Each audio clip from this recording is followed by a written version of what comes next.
Hi everyone. Thank you so much for being here. Thank you to Chelsea Film Festival, Andrew. There's a lot of social impact happening on the streets today, so I'm grateful for you to be here.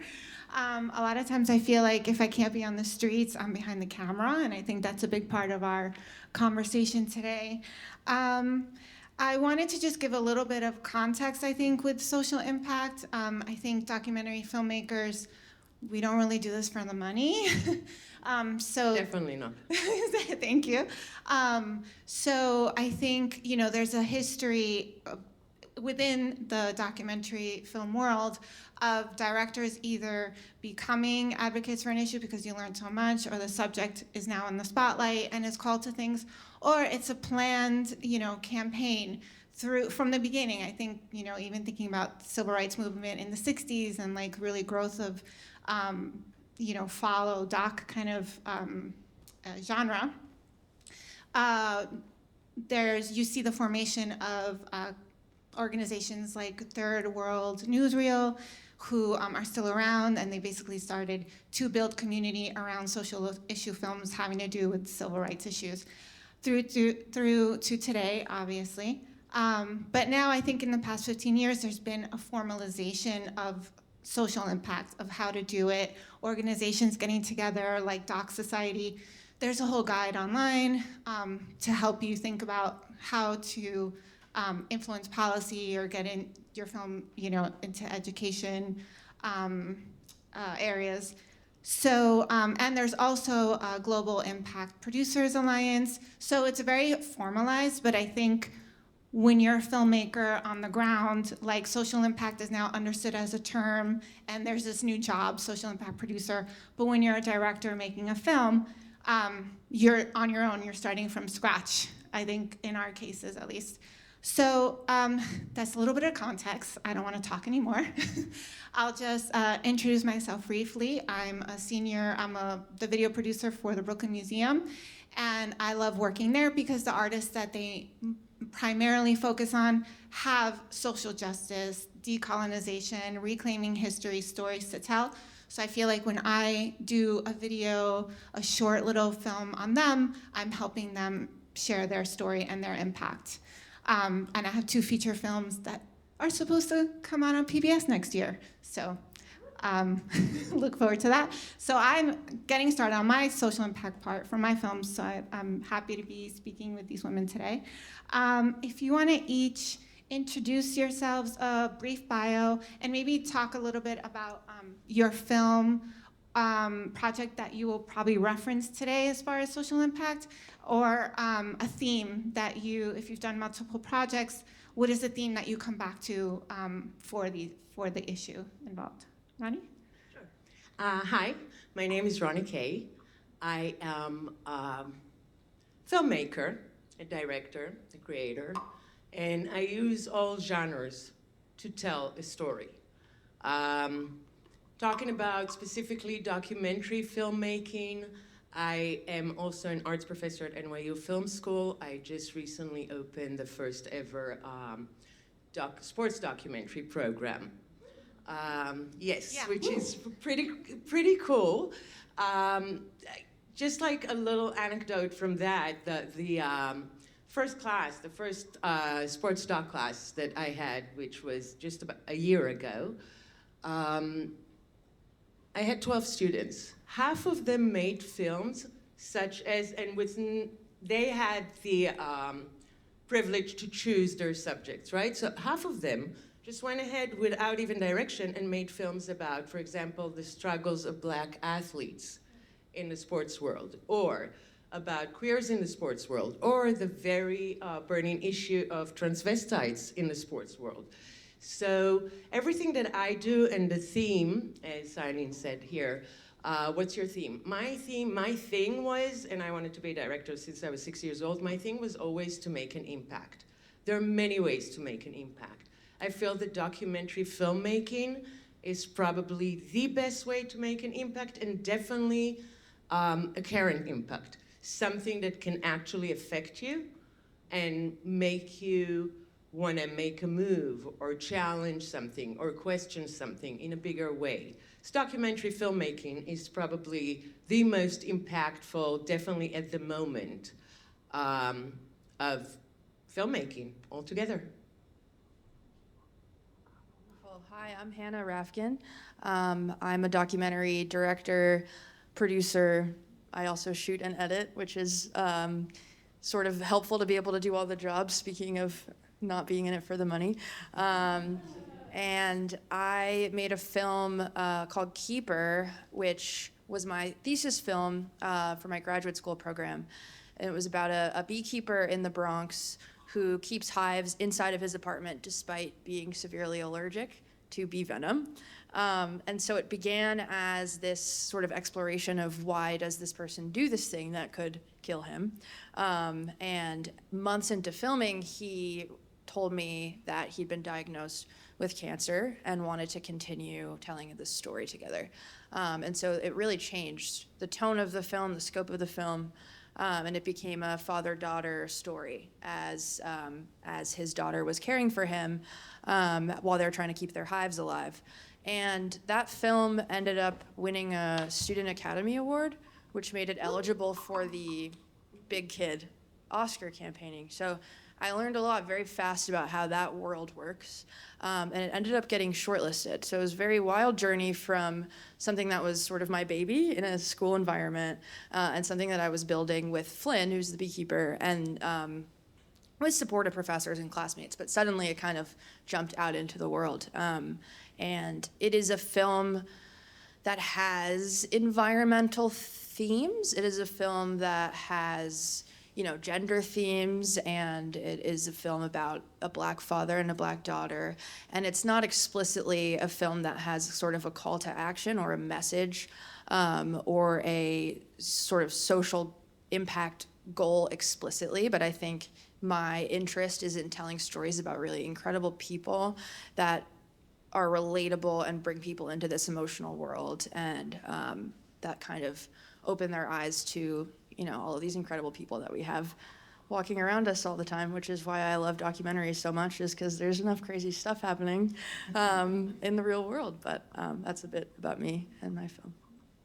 Hi, I'm Jane Centofante, and I'm the director and producer and co-writer of a documentary that's showing here this evening called Saffron, Robe.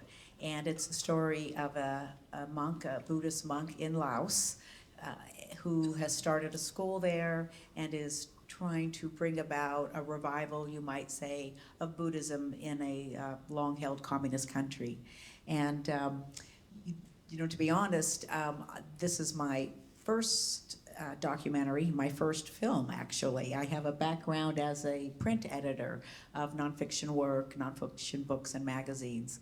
And when this story sort of came to me, it happened because I took a trip to Laos about a dozen years ago and had no intention of becoming a filmmaker. But I think sometimes, at least in my case, stories find you rather than us going out in search of a film or a story. And when I came back from that trip, I was just so deeply moved by a place that very few, I won't say Westerners, but very few Americans know about. The country of Laos is very remote, and yet in the center of Southeast Asia, and yet it's a place, a country that America has had an incredible, deep impact on and left a huge scar there in that country after the Vietnam War. And yet most of us are not aware of that. And when I met this, I took a trip and I was sort of welcomed into this abbot's world, and he was creating a school really against the odds to educate some of the most underprivileged children of his country. And also kind of a dual mission to try to bring back some of the customs and traditions of Buddhism that had been lost because of the communist government over the last 50 years. And so I came back just thinking about it and thought, I don't think I certainly didn't have grander intentions, I think, about, what could the social impact? I just thought this is a story that people need to know about, a place that people need to know about. it's an extraordinary story of something wonderful going on there, and I just wanted to share that story. And I think because of my background as an editor, I wasn't sure that I could, direct, let alone produce a movie, but I think I had the skill and the background of how to help people tell stories as an editor, and so through that, I cobbled together a great team, and we went out and made this movie. Right, and so in thinking about a story, when you have met these characters and thought about what the story was going to be, Hannah, you talk about like you shift the story. So I'm interested in if you could all talk a little bit about how do you balance that emotional truth of the character with the narrative, with the story that you're trying to put together. Okay, I'll go first. I think one of the things that is probably most important as a documentary director is to gain trust with the people that you're working with. And I'm saying you're working with because the biggest difference to put in mind is you're not telling, or you're supposed to not tell a story about someone, but with someone. And this is where the integrity lies. And this is, I think, also the biggest difference between my narrative work and my documentary work. Because when you make a narrative about a true story, it will always be about someone or some situation. When you make a documentary, if you make the subject feel like they're a part of the journey, it's your journey together to tell their story. They trust you with their story. You build this trust to tell the story in a way that will service really the story itself and not just the storyline. So when you go hand in hand with your, I want to say subject, but it's the meaning in character, they're not characters, with the person you're telling the story with, right? Right. Participant. Participant Yeah. or partner, Yeah. right? This will make the greatest, most honest, and probably the most moving story that you can tell. Yeah. Well, in the case of this film, building that relationship was incredibly important to me, and it was something that happened over months before this terrible diagnosis came. And so at that point, I was having kind of check-in conversations with Flynn, the beekeeper, about how the process was feeling, and he had mentioned that there was some therapeutic element to it, and we were really kind of going deep together, and there was also a lot of time that I was spending with the camera on the floor, just kind of getting to know him better. And so when this life-changing event happened, we had that foundation where when he said, we have to keep going, we have to keep doing this, I was all in, knowing that we had that sort of open dialogue. I had met his daughter, Alora, previously a couple of times, but she came home for the summer from college and ended up becoming his primary caregiver. But we had a rapport, but we didn't have that sort of like depth and established dynamic that I had with her father. And so that was sort of a different type of relationship to build, and we became incredibly close, but her dad had signed on to have this, as they started to lovingly call me, stalker, hanging around while they're going through some of their worst days. But the two of us ended up becoming really close and spent a lot of time also without filming, kind of helping her just, she was there dealing with some really heavy stuff by herself. So we would watch movies and grab food and kind of just spend time. So I think every relationship in this kind of dynamic is going to be different, and it is an odd thing to do. I had a professor once say that every documentary filmmaker should be required to be the subject of somebody else's documentary. I don't know how I'd react to that.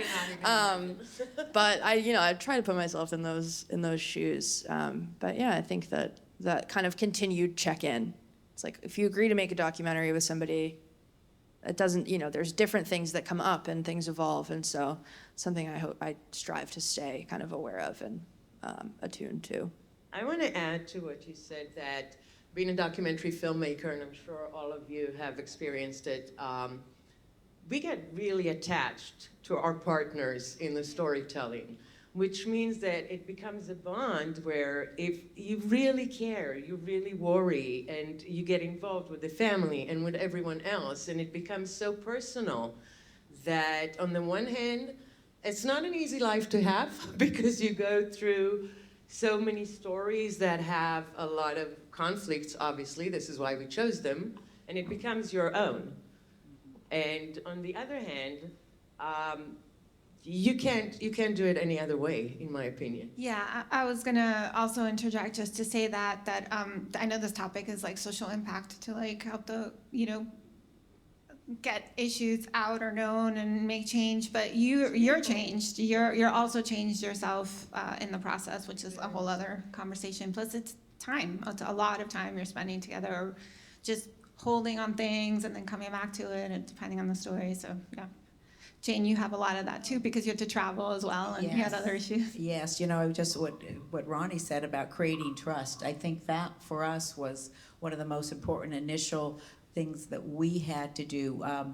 We had the challenge of distance, getting to Laos, which is in the sort of the center of Southeast Asia. It's a landlocked country, and our main participant was a Buddhist monk who we couldn't communicate with directly.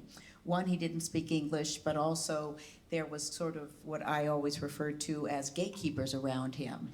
And those are the people who introduced me to him initially. But they were not going to let us just walk into Laos and, film his efforts at this private school that he had started. And so our first effort, I thought was really important, was to, once we got our team together, was to simply go there. I took the team to Luang Prabang, which is in the north of Laos, just simply to meet the abbot and the people around him. And I felt, by this point, I had been in touch with them for a year or two, and I had developed a relationship that I think there was mutual trust in, enough for them to say, yes, come back and present this idea. But I also felt that because it was me introducing these two different worlds, that I thought our team really needed to get to know them, and they had to get to know us, and to see if the mutual trust was there, and would they allow us into this world. And after that trip, we came away feeling that I think we all agreed that yes, it would work. And so then the next trip, we came back with the full crew, camera, and so on. But it's absolutely about trust and relationships. There's no question. Even though our relationship with the abbot was, initially there was a certain distance there because he's very highly respected. We couldn't just walk up to him and talk to him. I mean, there's so many rules. We always had to be lower than him. We always had to, be very respectful. And yet eventually, this project took 10 years. And so over the many trips of shooting, we eventually were able to approach him much more informally. And that was just because of an ongoing working relationship, and the relationship that did become very personal for all of us, I think.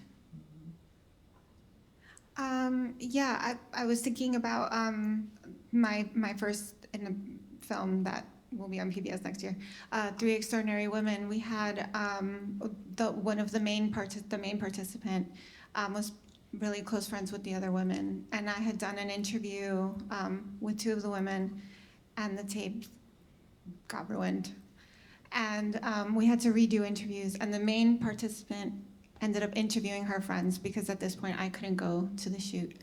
And yeah, the interviews I had done, were good. I've been interviewing for many years, but she was talking to her best friends, and I think that's part of, I think in the past there used to be this, oh, be careful with how much your subject does behind the camera because it could be biased, it could be this, it could be that. But like that relationship with this main participant, I gave her co-directing credit because, they climbed Kilimanjaro. I couldn't go. I sent them with a list of please talk about these things. Like I had a plan on this day, talk about this, talk about that. And she pulled it off. And also, I think more and more, as I was mentioning in the beginning, social impact becoming more visible as part of the work of a filmmaker, if you choose that route, is authenticity and why are you telling that story? And I think maybe if you're not from that community, what they're talking about is what it takes. It's building that trust and taking that time before you even turn on a camera. And so on that, I don't know actually if any of you have had any issues with like protecting subjects. I think, Jane, we talked about that a little bit. So like, how do you handle if a person is in maybe a precarious situation and now they're going to be out there? Like, have you had any kind of experience with like, how do you also protect your partner? Well, my body of work, aside from narrative series, feature films, in documentary, I've made quite a few sports documentaries. I made a documentary series about matchmaking in the most religious societies, where they let me into even the matchmaking dates where the parents are like staying around the corner and watching them, or a documentary series about women who want children. So one was about IVF, another one was about adoption, and so on and so forth. And I made a documentary about an actor, really, that has a Down syndrome, and the only thing that he wants is real love with a healthy person. That's what they call them. So I really have been all around genres and storytelling. Being specific about, just getting off of something you said, Claude, before about like whose story and which lens you're looking through, let's be really honest, whether it's narrative or documentary, it can never be truly objective, because you eventually decide where you put your lens. You eventually decide in the editing room which part goes in. From everything that's been told to you, you have to pick and choose what to tell. And taking that on how you protect your subject, when you also have to pick and choose, when you also have to be clear on your understanding that you're not objective. There's no such thing as being objective in filmmaking, because you always choose. You even choose what's in the frame and what you leave out of the frame at every single moment. So I think just being aware all the time of what it is that you want to say, and why, just like you said, why it is you want to say it, and then serve the story and your partner in the best way possible, but keep that in mind all the time, because we tend to fall in love with certain moments or certain situations, or thinking, oh my God, this is the moment that I cried right there on location. But does it really serve this story? Or does it serve the storyline and the way you're portrayed, almost as a director that wants to touch people? So you have to put yourself in the back all the time, remembering what's the purpose of what you're doing here at every single moment, is the way I see it. Yeah, I relate to a lot of that. And the craze and satisfaction of editing is a whole other thing. To re-experience moments that you experience if you're also there shooting and directing.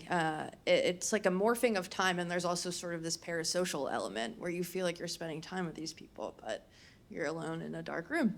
But I had an ethical editing quandary with Keeper. So Flynn, his sort of philosophical connection to the bees has a lot to do with the fact that he has lived a life trying to improve conditions for future generations. And he didn't get to have such a fun and enjoyable childhood. And so he's devoted himself to raising his daughters and giving them that, much like worker bees work themselves to death for the betterment of the hive, doing labor that they won't actually benefit from.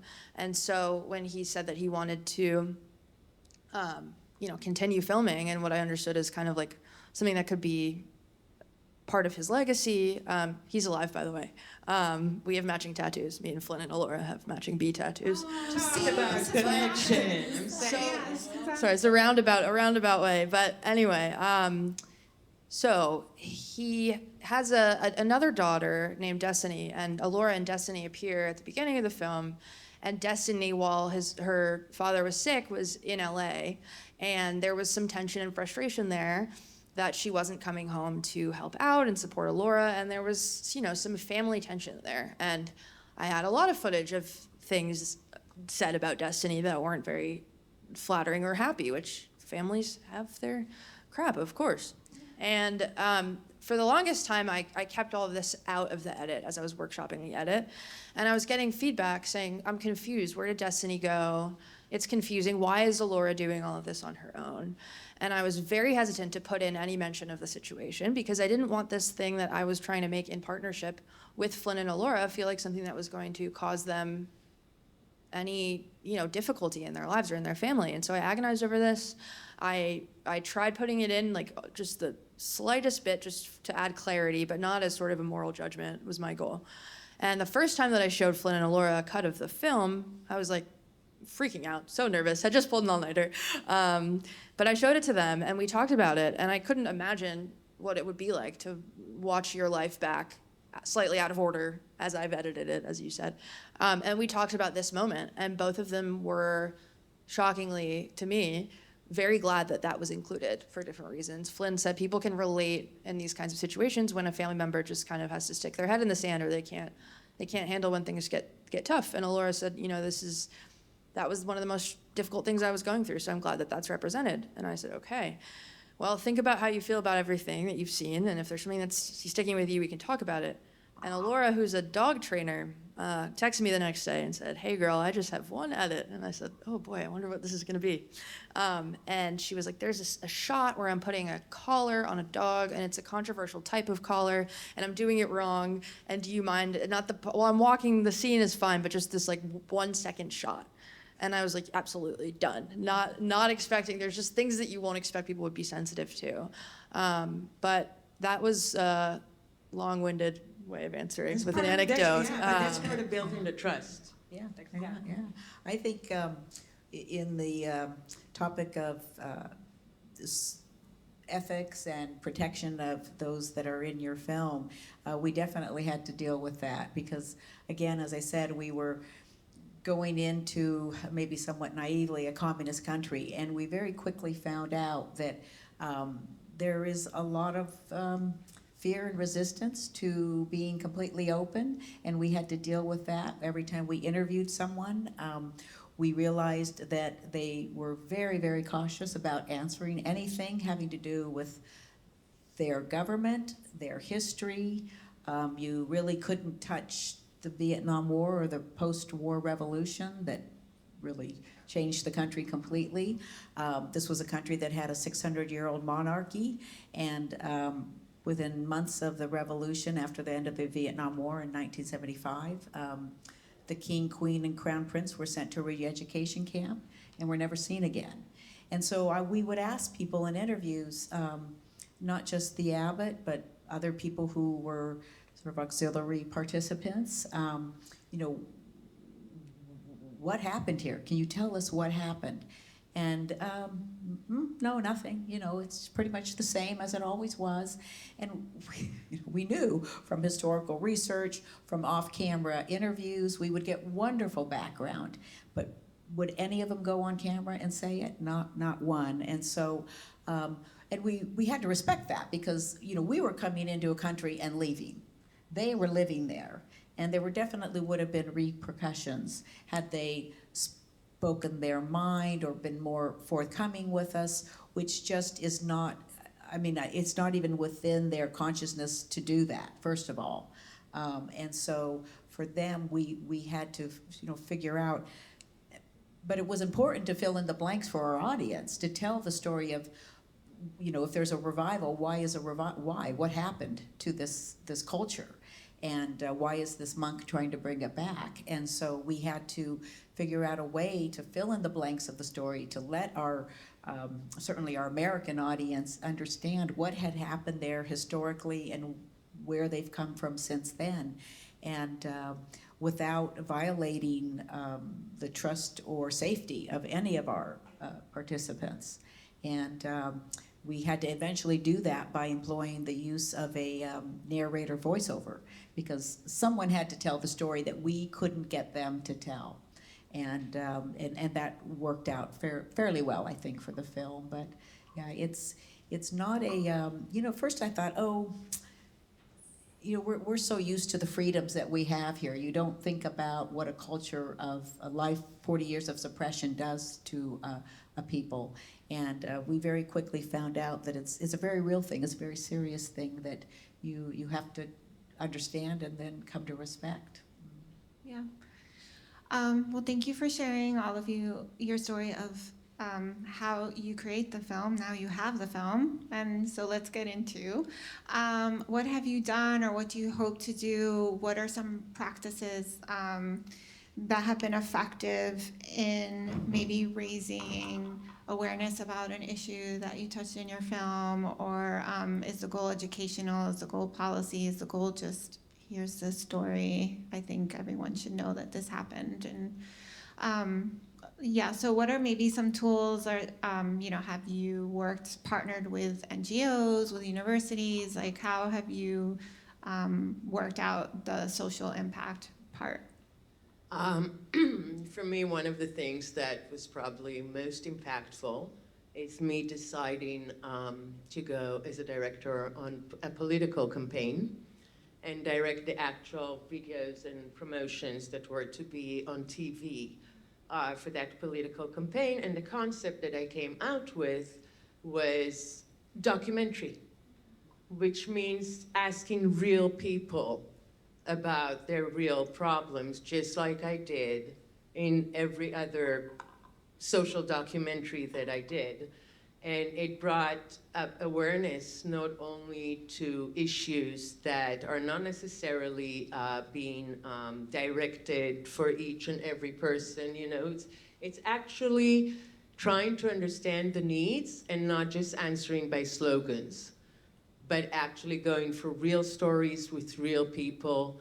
I'm so proud to say, well, first of all, it was the first time ever that something was like that was done, because we used, for example, they get 5 minutes and they decide if to spread it amongst, like, let's do 30 seconds in each and every slot that we have. Said, let's take the whole 5 minutes and make a real short documentary to make an impact. I'm proud to say it was the first time in the past 20 years that the opposition, actually, which I directed the campaign for, got so many votes, and they really attributed it to the campaign. It was the first time that the government has changed in the past 20 years. It went back after one session, but still. So your talent as a storyteller, as a filmmaker, your skills to use the camera to tell a story can impact in such serious and meaningful ways if you direct your talent towards the why in the best way possible. And I think, political campaign is as blunt as it can get, probably. It's not just like, let's send a message, but let's change the people who are in charge. So that was one way, for example. To speak about a different kind of campaign, Oscar campaign, is that ended up being like a very different kind of experience than I was envisioning for rolling out the film. So when I was making it, I was thinking about having screenings in the community centers where Flynn and Elora have hives, at Elora's college, and envisioning sort of, working with local beekeeping organizations. And I ended up focusing a lot of time and energy for a contained period of time on reaching 800 documentary Oscar voters, which was very cool, but it was a very different sort of process. And sort of like the act of creating a film and then the act of marketing it and selling it are two very different things. However, I've had the opportunity to do a lot of really great screenings and meaningful screenings that I've been envisioning, particularly in the last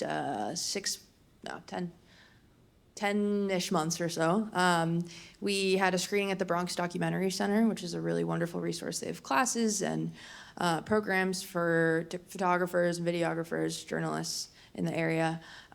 We had a screening with a food justice nonprofit, and Flynn sells his honey.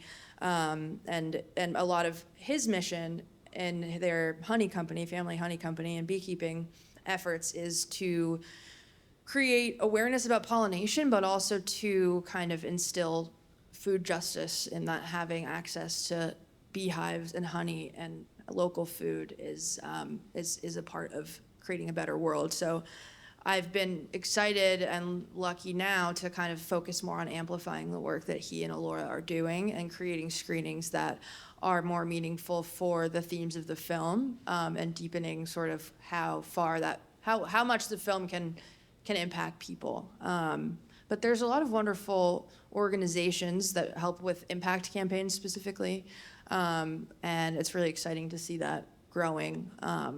And hopefully those two things of an Oscar campaign or sort of a marketing push for a film can be more integrated into impact campaigns going forward. It's something I'd like to see.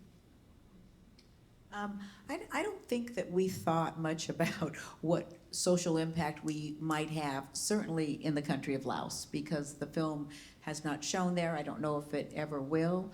We are hoping to take the film and have a private showing to the Buddhist abbot and his school community. But I think for us, we wanted to just share this story, and we've been able to do it through the film festival circuit. But something that we didn't anticipate, and we're just beginning to talk about it, is we had the good fortune of finding an incredible editor, a Lao editor, possibly the only Lao editor here in this country who's here today, Tavi Sukrasavath. And Tavi is very involved in the Lao communities throughout the country. There were 1 million people who were part of the Lao diaspora after the revolution. And so there's many communities here in the US. And through Tavi, who's very involved in these various communities and many of his friends and connections, I have been, I guess, surprised to hear that the Lao communities in this country and even Canada are very interested in seeing this film, because their country is not one that is ever, it doesn't get a lot of coverage in the media, in social media, let alone, on screen. And so what Tavi's been able to share with me is that there's hundreds of Lao people who are here and who are now raising the next generation, and their children don't know much about their culture because where their parents came from, because of the restrictions and the complications of that history, but that they're very excited about seeing especially a positive image of their country that is being told now, and something they can share, and perhaps even the younger generation can learn from, that this is where some of the roots of these customs and traditions come from. Yeah, that's wonderful. It's true, and I learned a lot from watching. I was like, oh, the U.S. really had an impact on Laos. We do not hear about that. So that's wonderful that you were able to, and I think that's another way to go back to authenticity. And having an impact is like having someone on your crew, if it's not someone in the film, that understands the issues and wants to maybe keep the message going forward. I'll share, just because it's a little bit different experience, 3 Extraordinary Women, this film. It's 3 women of color, of middle age, who climbed Kilimanjaro, but they all had childhood trauma, and they all thrived. They thrived. So they climb as a symbol of like climbing mountains and making it, and on their climb, they realize they're still working through issues, even though they've done therapy, they're in their 50s and 60s. And so the main participant was really my partner, Perletta. This was all, she's a lawyer. She wanted to make this film. She wanted to use her and her friends' stories to empower other women who have suffered trauma, really anyone who has suffered trauma. Men come up to her all the time as well, really affected. And so in our case, she took on the social impact campaign. It's something she felt, this is not my issue. I was the filmmaker. I helped bring her vision, her story of her and her friends of the climb to life through my craft. But it's not my place to talk about these things. So she's actively spent this past year, which is our film festival year, also building a social impact campaign. So she's working with the YWCA, Girls Inc. She's just came back from Kenya, where there's a female-run educational organization that works in 33 countries trying to get screenings and like making money now, but it's her mission. And I think, you know, and so something she's working on is getting sponsorship. So there's a lot of talk now also of like, a lot of filmmakers or people that work in production, TV are unemployed. So we're starting to try to get work in branding, or like, how do we use our skills in documentary in a way where like we can make a living, but we're still kind of telling real stories. And so there's also that path of trying to like reach out, like do research on companies, you know, what others are the social issues they put money into, whether it's to make themselves look good or because they actually care. You know, you can make something good out of that. So she's now fundraising for that. Also, you know, part of that is we're going to screen on PBS, so you can sell some time at the beginning, like the show is brought to you by blah, blah, blah. So if it's Pepsi, it won't be, but if it's Pepsi, you know, like, oh, they're supporting our community screenings, they're paying for them, so now the YWCA doesn't have to, so now we can be at 100 YWCAs instead of just one, and they also have their name on PBS for like 10 seconds. So there's a lot of ways to navigate, and for a film to have a longer life. Also educational distribution, you know, there's specific companies that you, if they accept your film, they now have the pathway to universities and professors and people, you know, constantly looking for to refresh their classes and topics. And so, yeah, I just wanted to share that part because it's something that like I'm helping her walk through as a lawyer who's become a filmmaker and social impact producer. I'm curious to know if you have any future projects. I know you mentioned this amazing like sports with NYU, right? Yeah, I'd love to elaborate on that. I'm actually, well, talking about making an impact, which was my thing always, whether it was narrative, documentary, music video, social campaign, never mind. And something that I never thought I'd do because, you know, the rumor is those who can't do Tisch. So I've done so much and I'm like, okay, what's next? That was just a few years ago. And it became like a point where, you know, instead of like being offered projects and jumping up and down in the streets like I did every time before, I was just like, okay, cool, I'll do it. And for me, passion is everything, I think, in this profession. If you're not passionate, like you said, you're not going to become rich out of it. You know, we're behind the camera, so if you think it's cool to be famous, that's probably not the case. Why you should become a filmmaker. But if you want to make an impact, and if this is your thing, then this is definitely one of the best ways to do so. And sometimes you'll reach out to way more people than when you're even a politician, for example, right? So another way is to become a professor at a film school, which in this way I feel like I'm making not only an impact, but I oversee about 150 projects per semester, which then the impact spreads and the values are even larger. And if you have a way to direct future filmmakers in doing it with integrity, with values, with telling the honest truth and understanding that it's always your point of view, but you should stay true to the real core of what you're trying to tell. It's probably, for me, the most impactful way. And also, just regarding the sports documentary program, Well, to be really honest, put all slogans aside, my daughter and I were watching the World Cup, and my daughter was like, you know, next time it's in New York. Don't you think you're students and you should be on the field? I'm like, yeah, okay, sports doc.